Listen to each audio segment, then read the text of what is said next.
باہر نکل کر کے کچھ چیزیں بڑی تیزی سے چن رہے ہیں. کوئی چیز پڑی ہے زمین پر، سارے مردے اسے اٹھاتے جا رہے ہیں.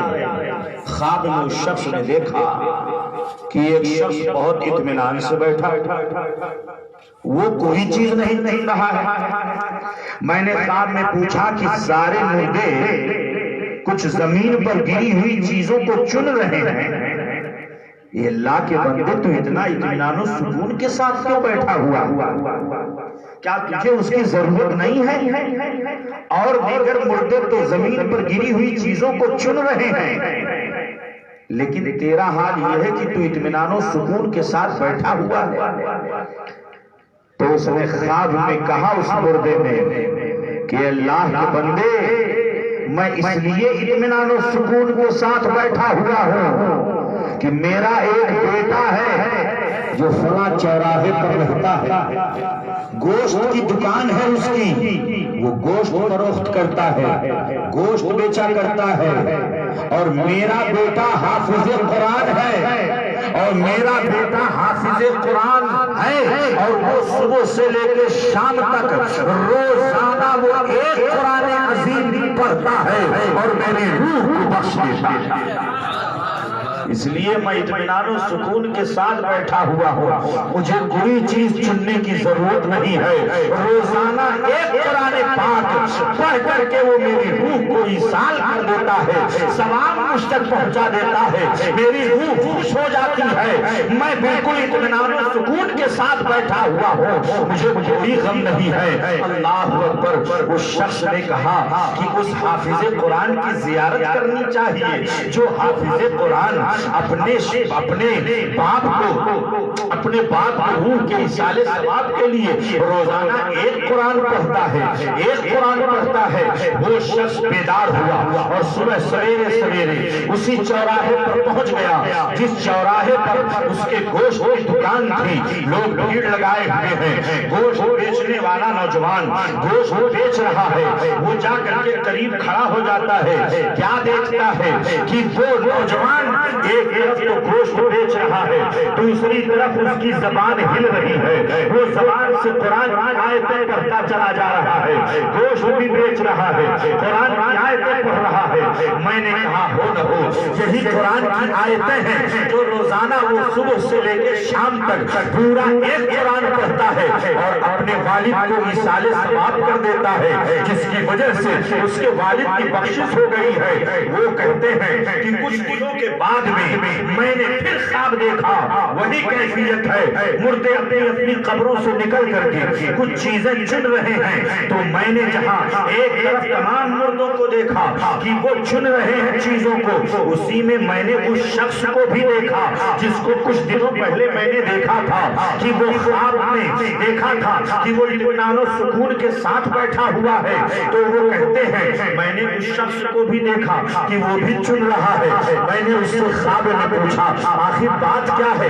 کچھ دنوں پہلے میں نے خواب میں تجھے دیکھا تھا تو تو اطمینان و سکون کے ساتھ بیٹھا ہوا تھا اور اب تو بھی چن رہا ہے. تو کہا سنو، جو میرا بیٹا روزانہ قرآن پڑھ کر کے میری روح کو ایصال ثواب کرتا تھا، میرے بیٹے کا انتقال ہو گیا ہے، اب وہ ایصال ثواب مجھے نہیں ہو رہا ہے، اب مجھ تک ثواب نہیں پہنچ رہا ہے. تو میں ان لوگوں کے جو میری طرف رشتے دار دوست احباب جو نماز پڑھتے ہیں یا جو روزہ رکھتے ہیں یا جو ایصال ثواب کرتے ہیں، میں ان لوگوں کی بھیجے ہوئے تحفے کو میں چن رہا ہوں. وہ بزرگ فرماتے ہیں کہ نیند سے بیدار ہوا، جا کر کے میں نے چوراہے پر دیکھا تو پتا چلا کہ 2 روز ہوا ہے کہ اس نوجوان کا انتقال ہو گیا ہے. پتا چلا پیارے بڑے خوش نصیب ہیں وہ ماں بڑی خوش نصیب ہے جس ماں نے حافظ قرآن ہی نہیں بلکہ اپنا ایک بیٹا عالم دین بنا کر کے چھوڑا ہے. مولانا محسن عالم دین ہے، نام علی میاں سے فارغ ہے. اپنی والدہ کے ایصال ثواب کے لیے میں نے تجھے بھی خوب سنا کہ سارے بھائی روزانہ فجر کی نماز پڑھنے کے بعد اپنی والدہ کی روح کے ایصال ثواب کے لیے قبر پہ حاضری دیتے ہیں. قسم خدا کی دل سے دعائیں نکلی کہ انہوں نے اپنی والدہ کو قبر میں دفنانے کے بعد بھی برابر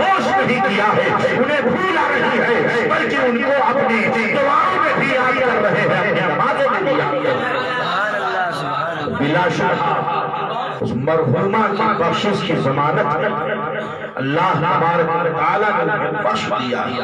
میرے عزیز ساتھیوں، جب ایک حافظ قرآن کی یہ شان ہوتی ہے کہ حافظ قرآن اپنے 10 پشتوں کی بخشش کرائے گا، جب حافظ قرآن کی یہ شان ہوتی ہے تو عالم دین کی کیا شان ہوگی، جو قرآن کے مفہوم کو بھی سمجھتا ہو اور قرآن کے معانی کو بھی سمجھتا ہو۔ اللہ اکبر۔ اسی لیے میں کہتا ہوں یہ تو دنیا کی چیزیں ہیں، جو پروفیسر بن گیا بیٹا، ڈاکٹر بن گیا بیٹا، بیرسٹر بن گیا بیٹا، دنیاوی عہدیدار بن گیا بیٹا، ڈاکٹر بن گیا، دنیاوی جج بن گیا بیٹا، لیکن اگر بیٹا حافظ قرآن بن گیا تو جب وہ رمضان کے مہینے میں مصلی امامت پر جا کر کے جب وہ قرآن سنائے گا اور منبر و محراب کی زینت بنے گا تو قسم خدا کی وہ اپنے والدین کو بھی یاد کرے گا۔ نماز میں وہ قرآن سنائے گا اور جب 27ویں شب آئے گی تو جتنا قرآن وہ پڑھا ہوگا اپنے والدین کی روح کو وصال اس لیے اپنے بچوں کو حافظ قرآن بناؤ، اپنے بچوں کو عالم دین بناؤ۔ میں دعوے کے ساتھ آج میں جو کچھ بھی ہوں یہ میری ماں کی دعاؤں کا صدقہ ہے۔ واللہ العظیم میں کہتا ہوں میری ماں مصلی پر بیٹھ کر کے یہی دعا کرتی تھی، اے اللہ میرے بابو کو عالم دین بنا دیا، میرے بابو کو عالم دین بنا دیا۔ اور اللہ کا فضل رہا، ماں کی دعائیں، باپ کی دعائیں اس قدر شامل حال ہیں کہ اللہ کا فضل ہے، پروردگار عالم کا کرم ہے کہ آج اللہ کا فضل و احسان ہے، تحدیث نعمت کے طور پر کہہ رہا ہے۔ اساتذہ کی دعائیں شامل حال ہیں، دارالعلومیہ کا نمک شامل حال ہے۔ اللہ رب العزت نے بہت ترقیاں دیا، بہت ترقیاں دیا۔ اللہ رب العزت کا بے پناہ فضل و احسان ہے یہ ماں باپ کی دعائیں، ماں کی دعا کا اثر۔ نوجوانوں تم یہ سمجھتے ہو کہ ہم جوان ہو گئے ہیں، ایسے ہی جوان ہو گئے، ایسے ہی جوان ہو گئے۔ جس ماں نے تمہیں اپنے ہاتھوں سے لقمہ کھلایا، جس ماں نے تجھے اپنی انگلی پکڑ کر کے تجھے چلنا سکھایا ہو، آج شادی ہو جاتی ہے ماں باپ کی کوئی قدر نہیں، کوئی عزت نہیں، بس ایک آ گئی تو اشارے پر لٹو کی طرح ناچ رہے ہیں کہ اب تو آ گئی نئی نویلی دلہن، سب کچھ مل گیا، ساری کائنات مل گئی، ماں باپ کی کوئی قدر نہیں، ماں باپ کی کوئی عزت نہیں۔ نہیں میرے پیارو نوجوانوں، یہ عہد کر لو کہ جب تک جسم میں جان باقی ہے، جب تک جسم میں سانس باقی ہے، طاقت باقی ہے، اور جب تک ماں باپ زندہ ہیں ان کی خدمت کرو، ان کے چہروں کی زیارت کرو، اور یہاں سے اٹھ کر کے جاؤ تو جن کی ماں زندہ ہے ان کے قدموں کو چوم کر کے اپنے ماں کے چہرے کی زیارت کر لو، اللہ رب العزت تم سے خوش ہو جائے گا، راضی ماں کی دعا کا اثر۔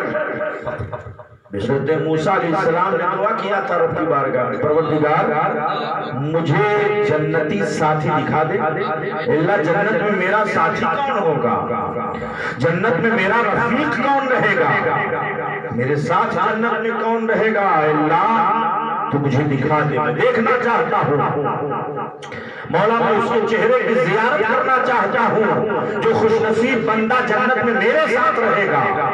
رب تعالیٰ نے فرمایا موسیٰ جاؤ فلاں چوراہے پر چلے جاؤ، ایک نوجوان ہے جو کسائی ہے، قصاب ہے، گوشت بیچتا ہے، وہی تمہارا جنتی ساتھی ہے۔ سبحان اللہ۔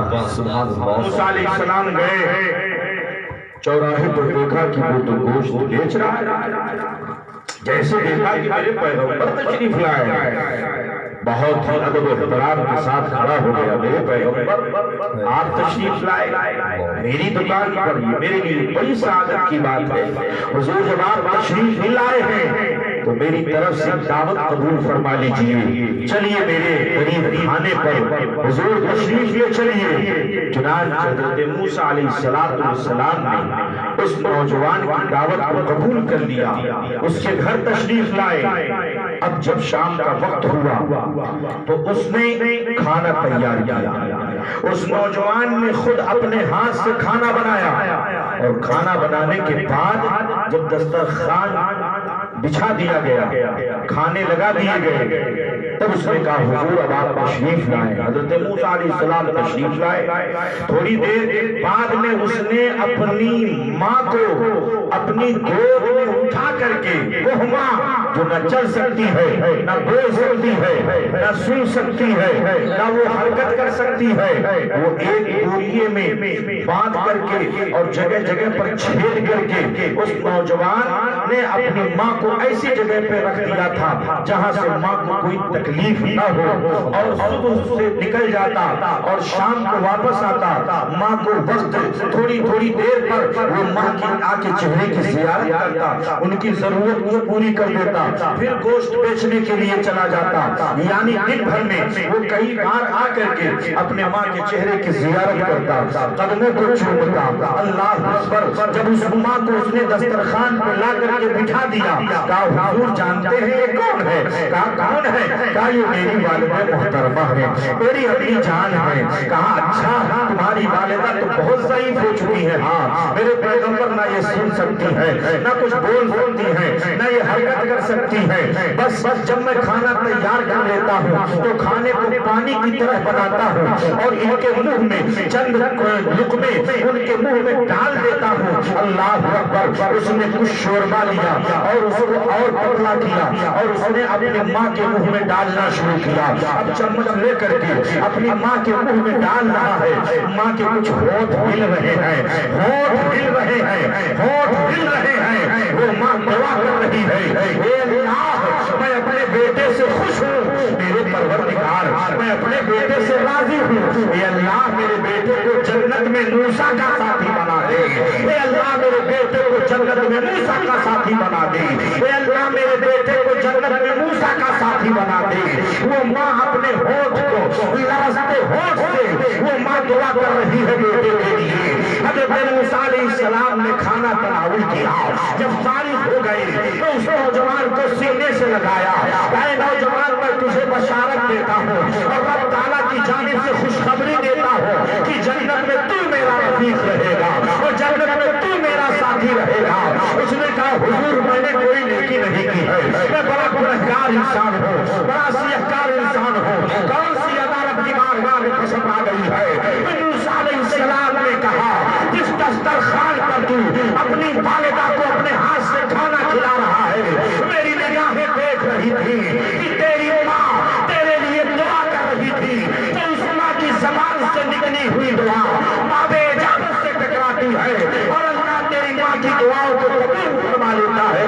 اور رب تبارک و تعالیٰ نے مجھ کو یہ مجدہ سنانے کے لیے بھیجا ہے کہ جو ماں اپنے بیٹے کے لیے موسیٰ کا جنتی ساتھی بنانے کی دعا کر رہی ہے، اللہ نے اس کی دعا کو قبول فرما لیا ہے اور پھر اللہ تعالیٰ نے میرے لیے جنت کا ساتھی بنا۔ نعرہ تکبیر، نعرہ رسالت، مشرق اعلیٰ حضرت جس نے یہ میلاد النبی عظمت والدین کریمین، نعرہ تکبیر، نعرہ رسالت، سبحان اللہ سبحان اللہ۔ مجھے بتاؤ ماں تمہارے لیے بڑھاپے میں دعا کرو، جو ماں تمہارے لیے بچپنے میں دعا کرو، جو ماں تمہارے لیے جوانی میں دعا کرو۔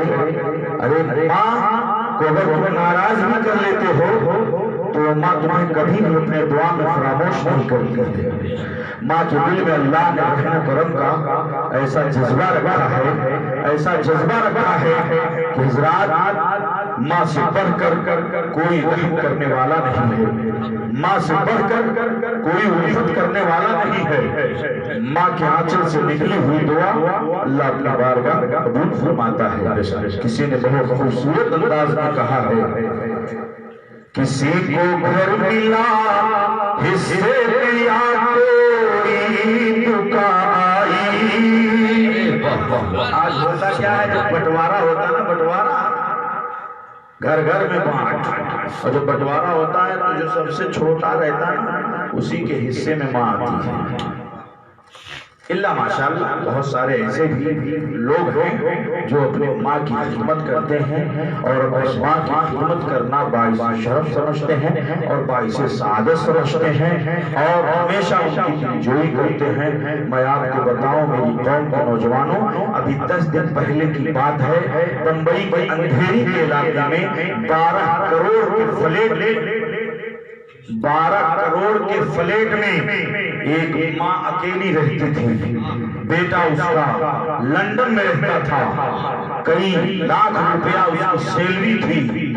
ماں فون کرتی ہے، بیٹا غیر مسلموں سے اس کا ان کا تعلق تھا، غیر مسلم تھے وہ، ماں فون کرتی ہے، بیٹا میرے لیے 12 کروڑ کا گھر میرے لیے بالکل کانٹوں بھرا تاج ہے، مجھے سکون نہیں ہے بیٹا، تو آ کر کے میرے چہرے کی زیارت کر لے، یہ سب مجھے کاٹتا ہے اور یہ ساری چیزیں میرے لیے بالکل درد سر ہیں، میں یہاں نہیں رہ سکتی ہوں۔ بیٹے نے 12 کروڑ کا فلیٹ اپنی ماں کے لیے دیا تھا، لیکن ماں تنہا تھی، بڑھاپے کا وقت تھا۔ عالم یہ ہوا کہ وہ ماں اپنے لگائے ہوئے صوفے پر بیٹھی اور اسی میں روح قبض سے پرواز کر گئی، وہ اس دنیا سے چلی گئی۔ اور پھر 10 مہینے کے بعد وہ بیٹا جو دنیاوی بیرسٹر تھا، بہت بڑے دنیاوی عہدے پر فائز تھا، امریکہ اور لندن جیسے ممالک میں وہ سفر کرتا تھا، اس بیٹے کو فون جاتا ہے کہ تیری ماں کا فلیٹ بند ہے، اور 1 نہیں 2 نہیں 10 مہینے سے وہ فلیٹ بند ہے، ہمیں محسوس ہی نہیں ہوتا ہے تیری ماں کہاں چلی گئی۔ اللہ اکبر۔ 10 مہینے کے بعد جب وہ نوجوان آ کر کے 12 کروڑ کا فلیٹ کھولتا ہے تو دیکھتا کیا ہے کہ ماں صوفے پر پڑی ہوئی ہے اور اس کے جسم کے سارے اعضاء الگ ہو گئے ہیں، بالکل کنکال اس کے سامنے آ جاتا ہے، جسم کی ہڈیاں اس کے سامنے ہے۔ غیر مسلموں سے ان کا تعلق تھا، لیکن اے میری قوم کے نوجوانوں، مذہب اسلام ہمیں حکم یہ دیتا ہے کہ ماں اور باپ جب بڑھاپے میں آ جائے تو بڑھاپے میں آنے کے بعد تم ان کی خدمت کرو، ان کی دیکھ ریکھ کرو۔ امریکہ اور لندن میں رہنے سے تمہیں وہ سکون نہیں ملے گا جو ماں کے قدموں میں رہتے ہوئے تمہیں ملے گا۔ دنیا کے اور دیگر حصے میں تمہیں وہ سکون ملنے والا نہیں ہے۔ اب بیٹا رو رہا ہے، 10 مہینے کے بعد آیا ہے، ماں کی چتا بھی نہ جلا سکا، جسم سڑ گیا، اور اسی صوفے پر رہتے ہوئے اس کی ماں نے جان جانے آخری کے سپرد کر دیا اور اس دنیا سے چلی گئی۔ نہ جانے کتنی تمنائیں، نہ جانے کتنے، اس ماں نے کہا تھا بیٹا اگر تو مجھ کو نہیں دیکھنا چاہتا ہے تو مجھے اولڈ پیپل ہاؤس میں ڈال دے۔ وہ ایسے لوگوں میں جہاں پر اولڈ پیپل ہاؤس بنایا گیا ہے، جو 60 سال کے ہو گئے وہ ریجیکٹڈ شمار کیے جاتے ہیں، ان کو ایسی جگہوں پر مجھ کو ڈال دے تاکہ میری کوئی خدمت کرے، میری کوئی دیکھ ریکھ کرے۔ میں قوم کے نوجوانوں آپ سے گزارش کروں گا کبھی آپ کے ساتھ اس طرح کا حادثہ نہ ہو۔ ماں کی خدمت کرو، ماں کے قدموں کے نیچے اللہ نے جنت رکھا ہے، اور جب تم ماں کے قدموں میں رہو گے، ماں کے آنچل میں، جس طریقے پر بچپن میں جب کوئی تمہیں ڈراتا تھا، کوئی تمہیں سہماتا تھا، تمہارے اوپر کوئی مصیبت نازل ہوتی تھی تو ماں کے آنچل میں تم چھپ جاتے تھے، ماں کے گود میں تم چھپ جاتے تھے، تمہیں سکون مل جاتا تھا، اطمینان مل جاتا تھا۔ ایسے ہی ماں کے سائے تلے ہمیشہ زندگی گزارو۔ دنیا کی دولت کو کمانا تو بہت وقت ہے، اللہ نے بہت زندگی دیا ہے تو اب ضرور تم دولت کما لو گے، لیکن قسم خدا کی ماں کی دعا اور بڑھاپے کے وقت میں ماں کے ساتھ رہنا، باپ کی خدمت کرنا، یہ سب سے بڑی دولت ہے۔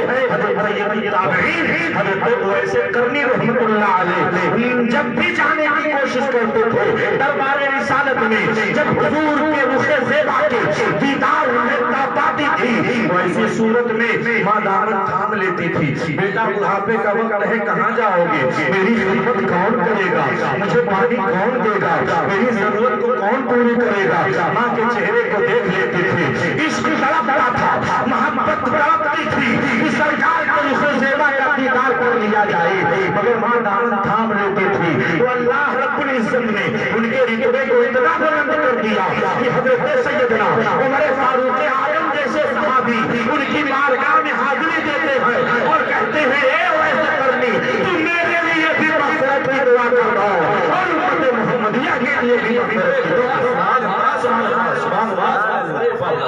اللہ ان کو مستجاب دعوات بنا دے، ان کی دعا قبول ہو رہی ہے۔ عمر فاروق اعظم جیسے عظیم الشان صحابی رسول عظیم المرتبہ وہ ان کی بارگاہ میں جاتے ہیں تو دعا کی درخواست کرتے ہیں۔ یہ کس لیے؟ ماں کی دعاؤں کا، ماں کی خدمت کا نتیجہ ہے۔ اس لیے آج کے اس پروگرام اور اس اسٹیج سے نوجوانوں میں آپ کو ذہن دوں گا، فکر دوں گا کہ ماں کی خدمت کرو، کبھی اف تک نہ کہنا، کبھی اف تک نہ کہنا۔ میرے آقا فرماتے ہیں اگر تمہاری ماں چھری لے کر کے تمہارے جسم کے گوشت کے کسی عضو کے گوشت کو کاٹے تب بھی تم اف نہ کہنا۔ جس نبی نے ہمیں یہ درس دیا ہو، جس قرآن نے ہمیں یہ سبق پڑھایا ہو، آج اگر ہم ماں کی گستاخی کریں گے تو رب ناراض ہو جائے گا، رب تعالیٰ ناراض ہو جائے گا۔ اور ماں کی رضا میں اللہ کی رضا ہے، باپ کی رضا میں اللہ کی رضا ہے، ماں کی خوشنودی میں اللہ کی خوشنودی ہے، باپ کی خوشنودی میں اللہ کی خوشنودی ہے۔ صحابی رسول عرض کرتے ہیں یا رسول اللہ سب سے زیادہ حسن سلوک کا حقدار کون ہے؟ آقا ارشاد فرماتے ہیں امک کا، تمہاری ماں۔ پھر عرض کیا جاتا ہے یا رسول اللہ سب سے زیادہ اس کے بعد کون حقدار ہے حسن سلوک کا؟ آقا فرماتے ہیں تمہاری ماں۔ یا رسول اللہ اس کے بعد کون حقدار ہے حسن سلوک کا؟ آقا فرماتے ہیں تمہاری ماں۔ پھر وہ عرض کرتے ہیں یا رسول اللہ اس کے بعد کون حقدار ہے حسن سلوک کا؟ پھر میرے آقا فرماتے ہیں ابو کا، تیرا باپ۔ تین مرتبہ رسول کونین نے ماں کا ذکر کیا کہ حسن سلوک کی مستحق تمہاری ماں ہے، سب سے زیادہ حسن سلوک کی حقدار تمہاری ماں ہے، سب سے زیادہ حسن سلوک کی حقدار تمہاری ماں ہے۔ دعا کرنے والا اللہ نے اتنا بلند کر دیا ہے۔ کسی نے بڑے خوبصورت انداز میں کہا ہے مجھے کچھ ہو نہیں سکتا میری ماں ہے ابھی زندہ، مجھے کچھ ہو نہیں سکتا میری ماں ہے ابھی زندہ، میں گھر سے جب نکلتا ہوں تو ابھی ساتھ ہوئی ہے۔ میرے عزیز ساتھیوں، اس لیے ماں کی خدمت کرو، ماں کی عزت کرو، ماں باپ کا احترام کرو۔ رب قدیر ہم سب کو اپنی ماں اور والدین کی خدمت کرنے کی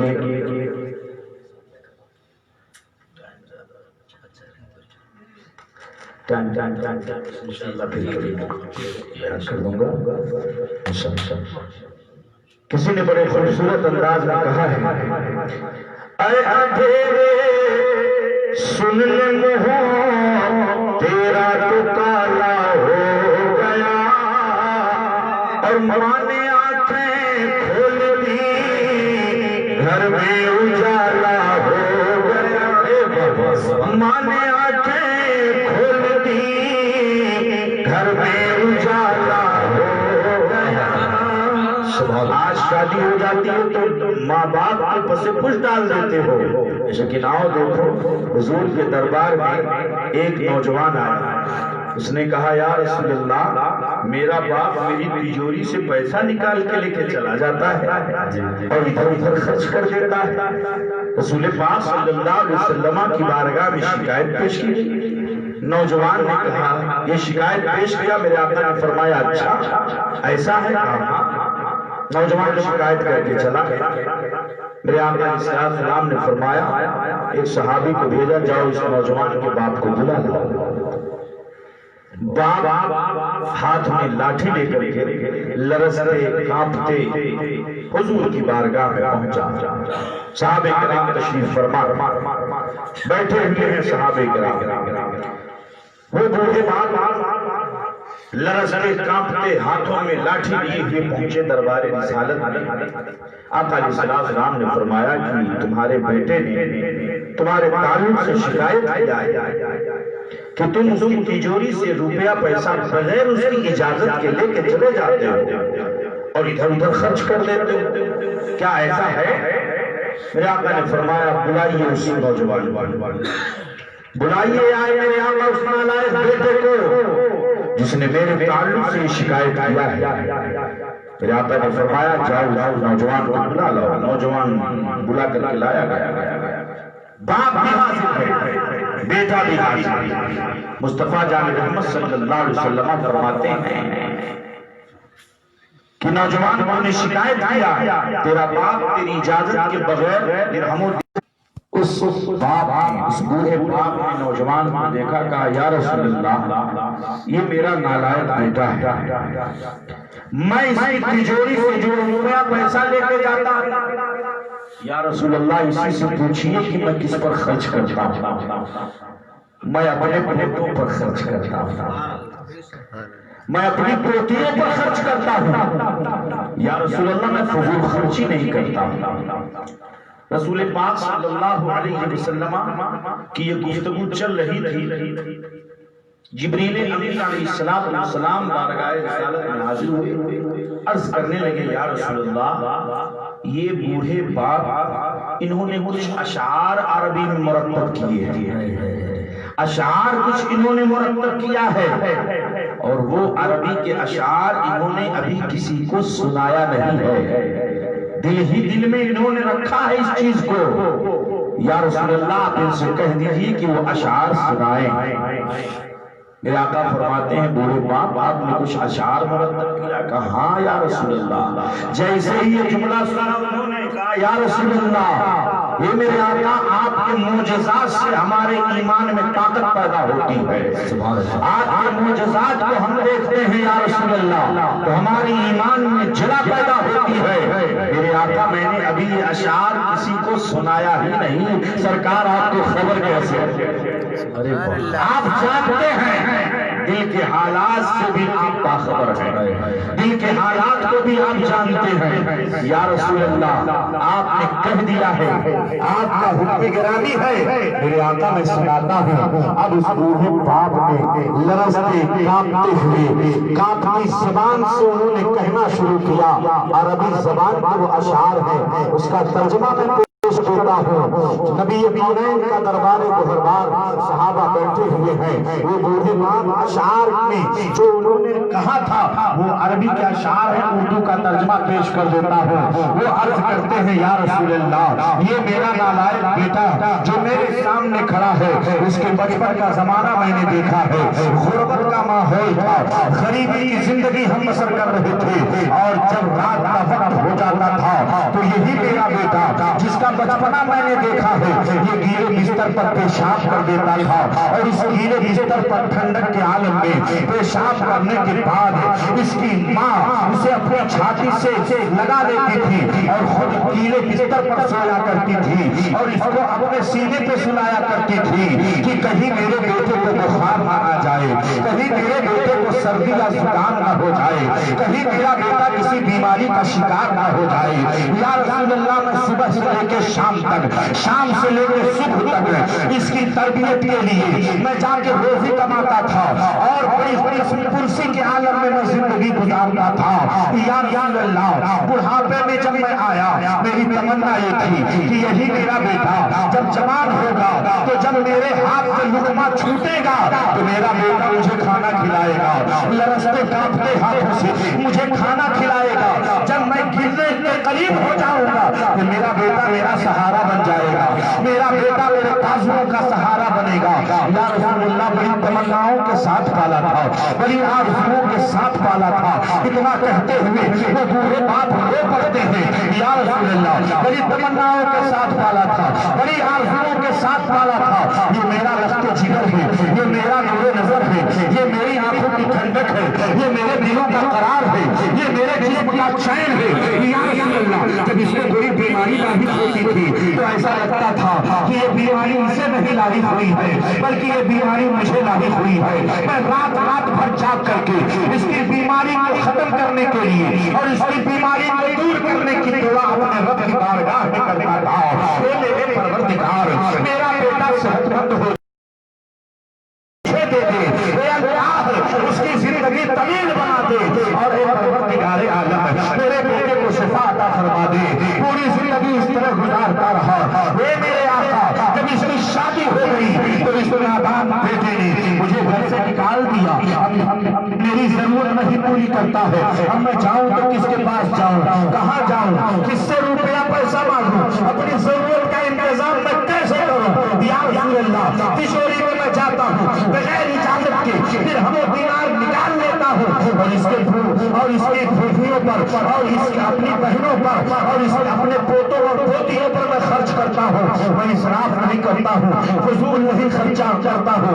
وہ بوڑھے باپ برس رہے ہیں، کانپ رہے ہیں، جس میں نقاہت ہے، کان کمزور ہے، سنائی نہیں دے رہا ہے، زبان لڑکھڑا رہی ہے، آنکھوں کی بصارت بھی زائل ہو گئی ہے۔ اللہ اکبر، جسم کے ایسے حصے میں پہنچنے کے بعد میرے آقا علیہ الصلوۃ والتسلیم اس بوڑھے باپ کے اشعار کو سن کر کے مصطفیٰ جان رحمت رونے لگتے ہیں اور آقا کی مقدس نگاہوں سے آنسوؤں کے دھارے بہنے لگتے ہیں، صحابہ کی انجمن رونے لگتی ہے۔ میرے مصطفیٰ غضبناک عالم میں اٹھتے ہیں اور اس نوجوان کی گردن کو پکڑتے ہیں اور ارشاد فرماتے ہیں، جا تو بھی اپنے باپ کا ہے اور تیرا کمایا ہوا مال بھی تیرے باپ کا ہے اور تیرے باپ کو کس سے اجازت لینے کی ضرورت ہے؟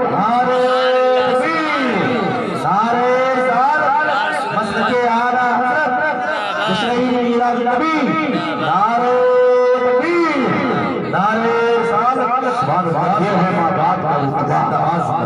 اللہ کے رسول کی نگاہوں میں جن کے رتبے کو اللہ نے اتنا بلند کر دیا ہے تو ان کی عظمتوں کا کیا پوچھنا، ان کی رفعتوں کا کیا پوچھنا۔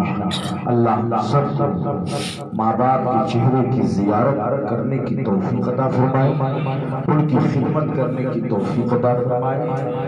میرے آقا علیہ الصلوۃ والتسلیم یہاں تک حکم ہے کہ ماں اور باپ کے جن جن سے تعلقات تھے، بیٹوں کو حکم ہے، حکم شرع، کہ جن جن لوگوں سے باپ کے یا ماں کے تعلقات تھے ان تعلقات کو بھی وہ بحال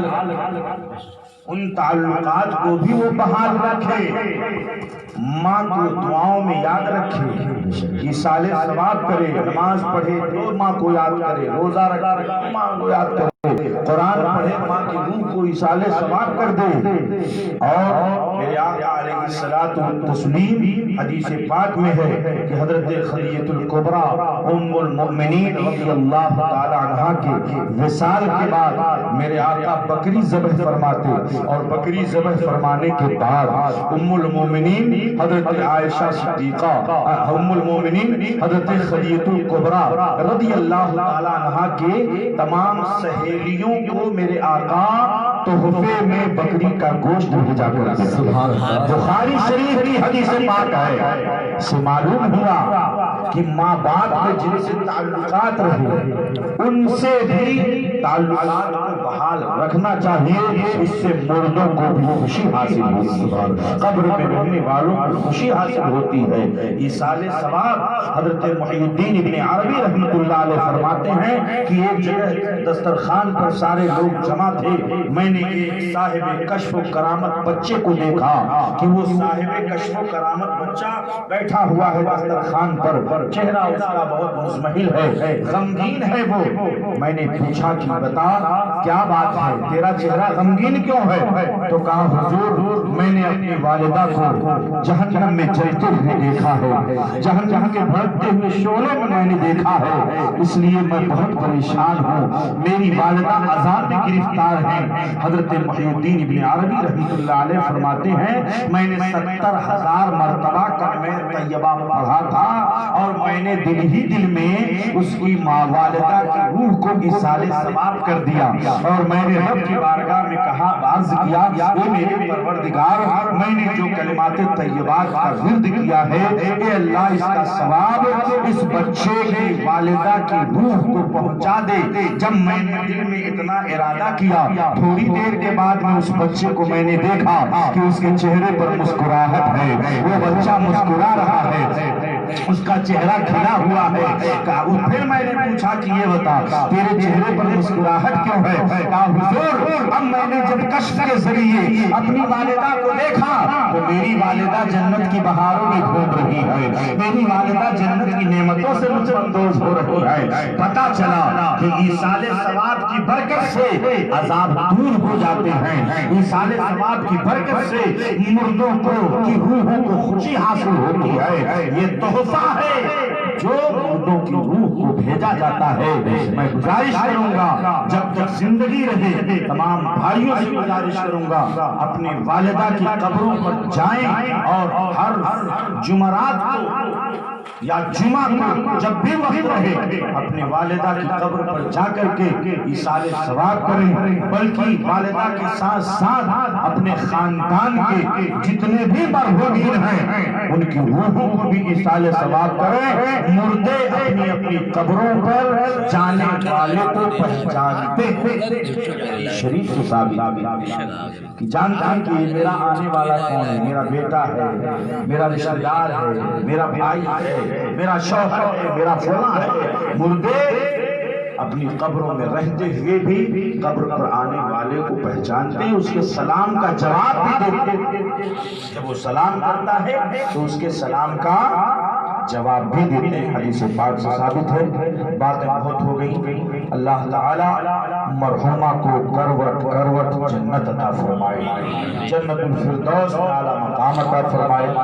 40واں آج ان کا تھا۔ رب قدیر اس محفل پاک کے صدقے میں، نعت و منقبت کے صدقے میں، قرآن عظیم کی تلاوت کے صدقہ میں اور طالبان علوم نبویہ کو کھانا کھلانے کے صدقے میں پروردگار عالم مرحومہ کو کروٹ کروٹ جنت عطا فرمائے، ان کے تمام گناہ صغائر گناہ کبائر کو معاف فرمائے۔ اللہ رب العزت پروردگار عالم نے جنت الفردوس میں اعلیٰ مقام عطا فرمائے۔ وما علینا الا البلاغ المبین۔ السلام علیکم ورحمۃ اللہ تعالی وبرکاتہ۔